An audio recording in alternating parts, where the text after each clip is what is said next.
এক নারীর বোবা আর্তনাদ। স্বামীর নির্যাতন থেকে বাঁচতে যিনি আশ্রয় খুঁজেছিলেন নিজের বাবার বাড়িতে, ভেবেছিলেন শেষ আশ্রয়স্থল, কিন্তু সবচেয়ে বড় আঘাতটা এলো সেখান থেকেই। যে মা তাকে জন্ম দিয়েছেন সেই মা যখন বলেন, তুই মরতে পারিস না, এগুলা কিভাবে খাস? তখন পৃথিবীর আর কোনো আশ্রয়ের প্রয়োজন থাকে না। সাথে একটি নিষ্পাপ শিশু থাকায় তিনি যেন পরিবারের কাছে বোঝা হয়ে গেছেন।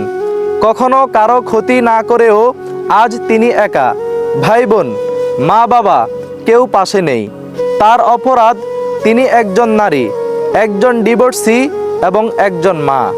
এই গল্প শুধু একজনের নয়, আমাদের সমাজের হাজারো নারীর, যারা নিজেদের অধিকারটুকু চাইতে গিয়ে নিজ পরিবারেই পরবাসী হয়ে যায়।